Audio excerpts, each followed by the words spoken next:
El PIB. El Producto Interno Bruto es un indicador económico que refleja el valor monetario de los bienes y servicios finales producidos por un país o región en un determinado periodo de tiempo, normalmente un año. Se utiliza para medir la riqueza que genera un país. El PIB mide la producción total de bienes y servicios de un país, por lo que su cálculo es bastante complejo. Tenemos que conocer todos los bienes y servicios finales que ha producido el país y sumarlos. Es decir, la producción de manzanas, de naranjas, leche, libros, barcos, máquinas y todos los bienes que se hayan producido en el país, hasta los servicios de un taxi, un dentista, un abogado o un profesor, entre otros. Hay algunos datos que no se incluyen simplemente porque no se pueden contabilizar ni conocer, por ejemplo, los bienes de autoconsumo o la llamada economía sumergida. ¿Cómo se calcula el Producto Interno Bruto? A continuación vamos a ver cómo calcular el PIB. Este puede medirse a través de tres metodologías. Primero, método del gasto.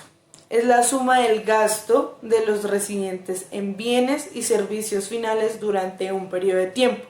Luego, el PIB será igual al consumo final más formación bruta de capital más exportaciones menos importaciones. La forma más utilizada para calcular el PIB de un país es según su demanda agregada. Entonces, PIB igual C más I más G más X menos M, siendo C el consumo y la inversión, G el gasto público, X las exportaciones y M las importaciones. De esta fórmula vamos desplegando cada dato hasta obtener todos los valores.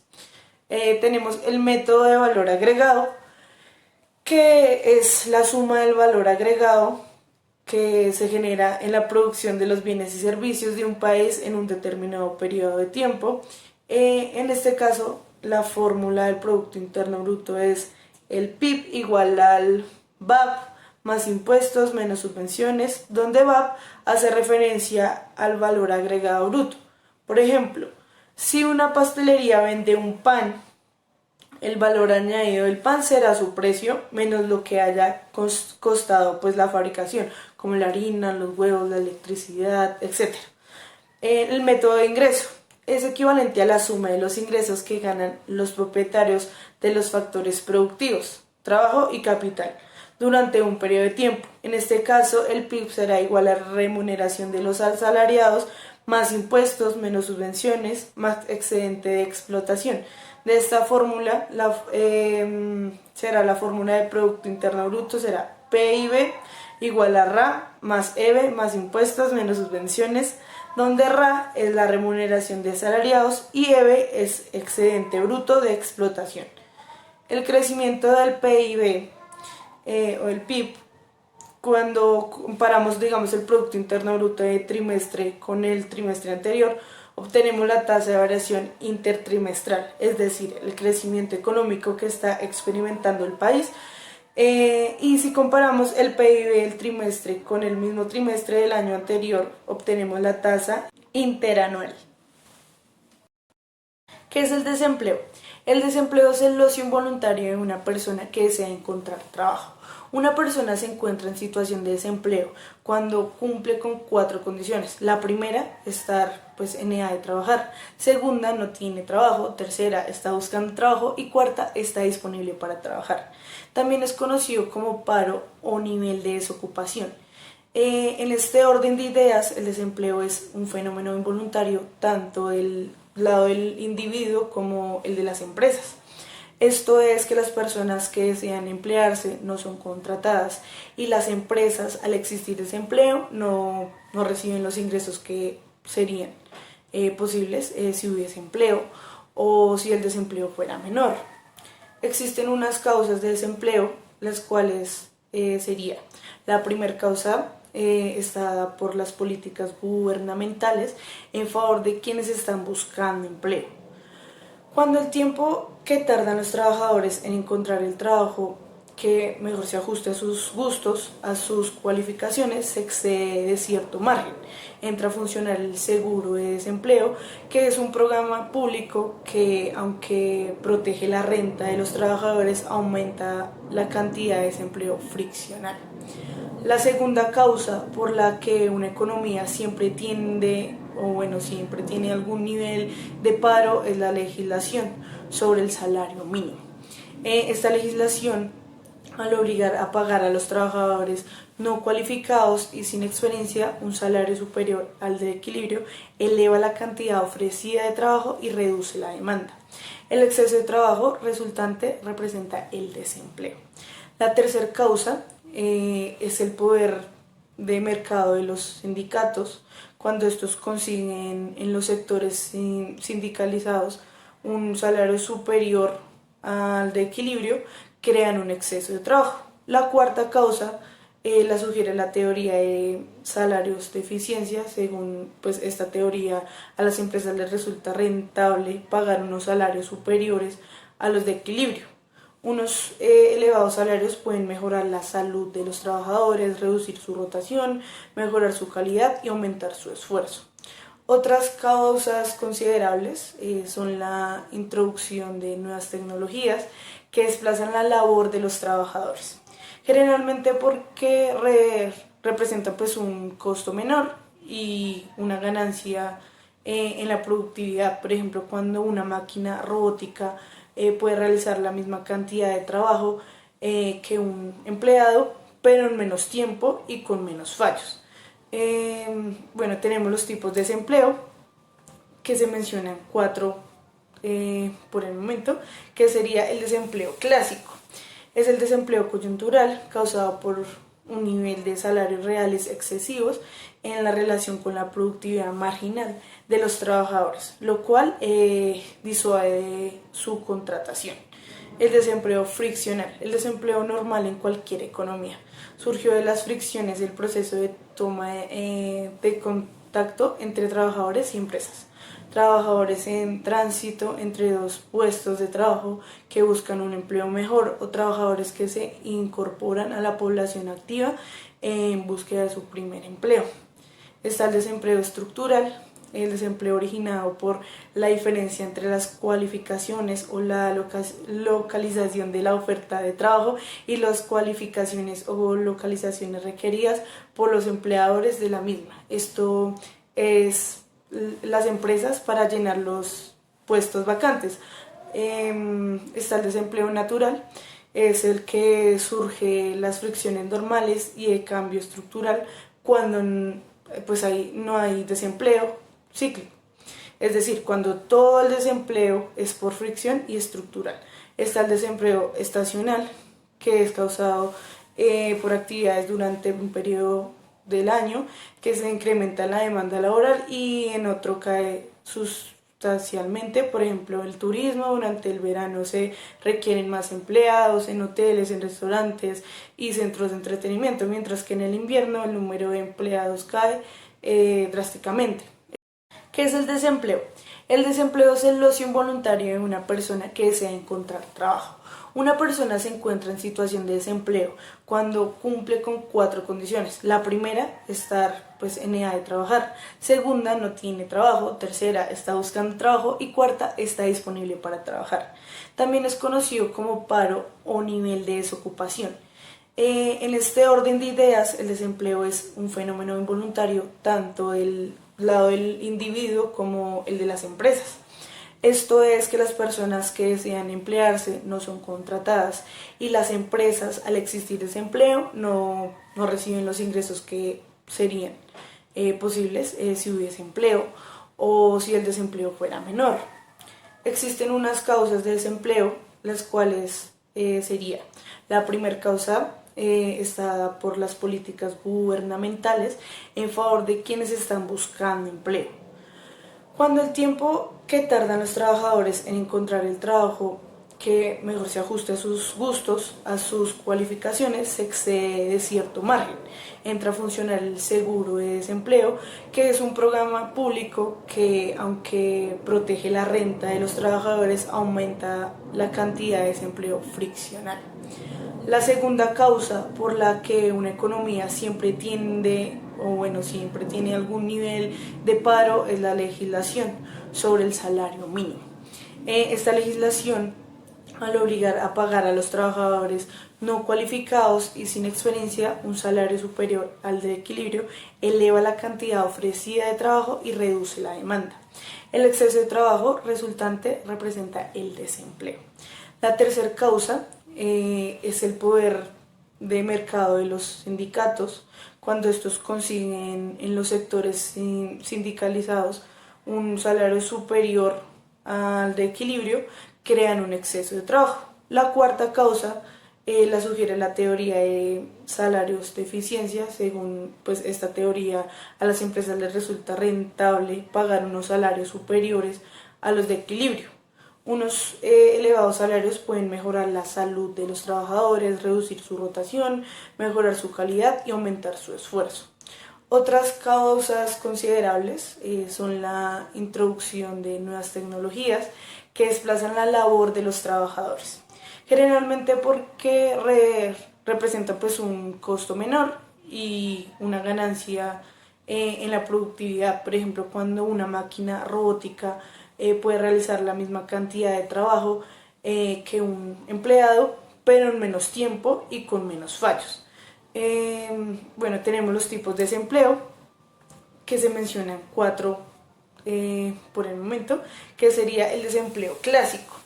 Es el desempleo coyuntural causado por un nivel de salarios reales excesivos en la relación con la productividad marginal de los trabajadores, lo cual disuade su contratación. El desempleo friccional, el desempleo normal en cualquier economía, surgió de las fricciones del proceso de toma de contacto entre trabajadores y empresas. Trabajadores en tránsito entre dos puestos de trabajo que buscan un empleo mejor, o trabajadores que se incorporan a la población activa en búsqueda de su primer empleo. Está el desempleo estructural, el desempleo originado por la diferencia entre las cualificaciones o la localización de la oferta de trabajo y las cualificaciones o localizaciones requeridas por los empleadores de la misma. Esto es las empresas para llenar los puestos vacantes. Está el desempleo natural, es el que surge las fricciones normales y de cambio estructural cuando pues no hay desempleo cíclico, es decir, cuando todo el desempleo es por fricción y estructural. Está el desempleo estacional, que es causado por actividades durante un periodo del año que se incrementa la demanda laboral y en otro cae sustancialmente. Por ejemplo, el turismo. Durante el verano se requieren más empleados en hoteles, en restaurantes y centros de entretenimiento, mientras que en el invierno el número de empleados cae drásticamente.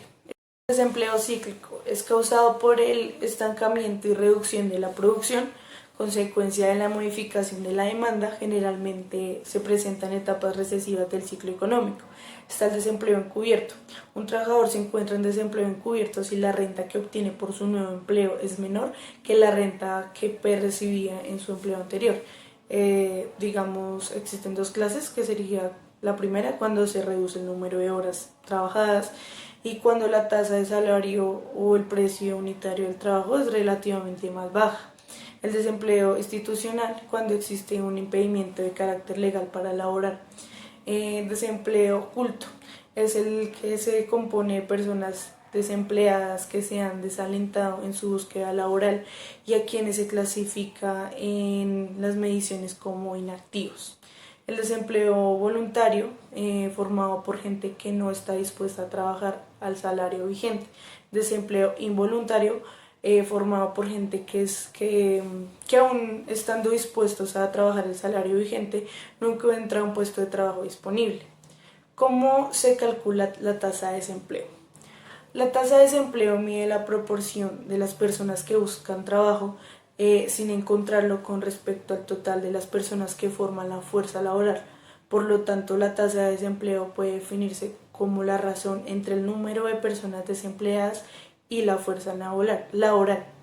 Número de personas empleadas más número de personas desempleadas. Entonces la tasa de desempleo sería igual al número de personas desempleadas dividido en la fuerza laboral.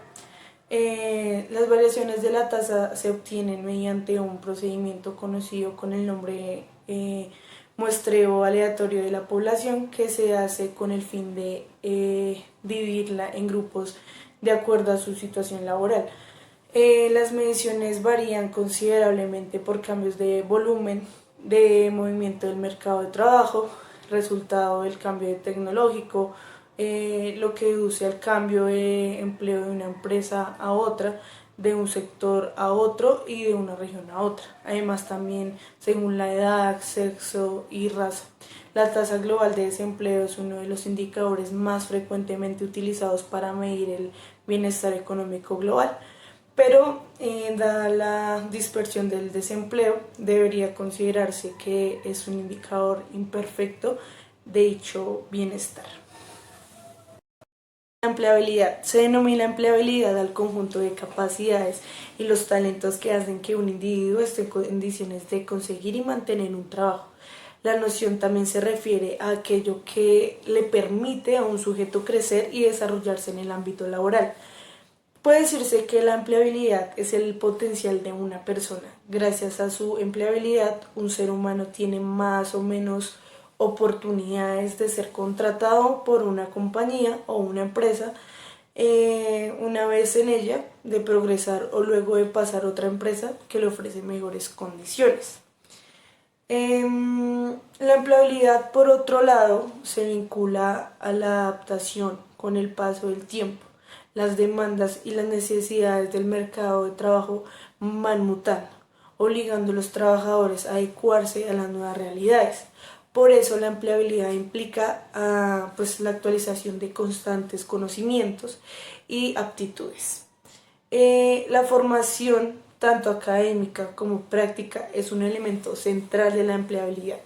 Los hombres y las mujeres que deseen avanzar profesionalmente tienen que contar con los saberes necesarios para trabajar con éxito. De todos modos, la empleabilidad, además de ser contemplada como por otros atributos, como el modo de relacionarse con los compañeros, la facilidad de trabajar en equipo, las responsabilidades y la resiliencia. Es interesante señalar que hay quienes quieren trabajar o quienes quieren diferenciar entre la empleabilidad externa y la empleabilidad interna. La empleabilidad externa se asocia a las habilidades que requieren el mercado laboral en general, mientras que la empleabilidad interna se relaciona a las habilidades específicas que demanda la empresa donde trabaja el empleado. Hablando de la formalización laboral, el Ministerio de Trabajo, en su compromiso de seguir trabajando por la formación laboral, se ha propuesto pues, a generar escenarios que permiten el alcance de un mercado laboral incluyente, más justo y equitativo, donde los trabajadores tengan acceso a trabajos dignos, decentes y de calidad, potenciando así mayores oportunidades laborales para su bienestar y desarrollo. El trabajo formal representa un ingreso digno y protección social para los trabajadores y su familia. Se desarrolla respetando la legislación, aplicando o conlleva la mejor calidad de vida, progreso social y económico, reduciendo la pobreza y equidad social. Es así que el Ministerio de Trabajo, a través de la Subdirección de Formalización y Protección de Empleo, está dedicado a fomentar la calidad del talento humano y asegurar que en Colombia no exista trabajadores sin protección social, e impulsar el sistema de protección para la vejez y a través de los regímenes y servicios sociales complementarios que hacen parte del sistema de seguridad social. El crecimiento económico es la evolución positiva de los estándares de la vida de un territorio. Habitualmente países medidos en términos de la capacidad productiva en su economía y de su renta dentro de un periodo de tiempo concreto. La definición más estricta del crecimiento económico es la que indica que se produce un aumento en términos de renta o de bienes y servicios que la economía de un territorio produce en un tiempo determinado, generalmente medido en años.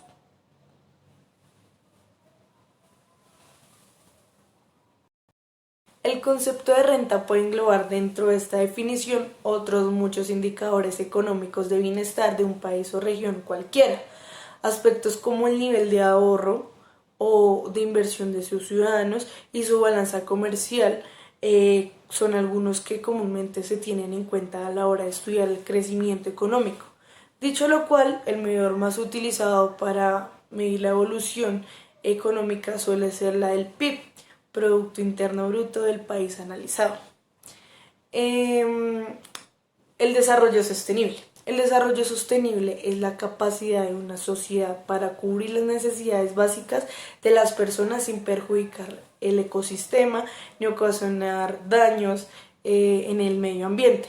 De este modo, su principal objetivo es perpetuar al ser humano como especie, satisfaciendo sus necesidades presentes y futuras, mediante el uso responsable de los recursos naturales.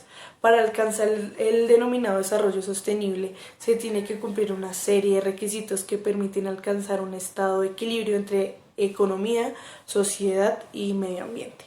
Economía viable y equitativa, sociedad equitativa y vivible, medio ambiente vivible y viable. Eso fue todo. Muchas gracias.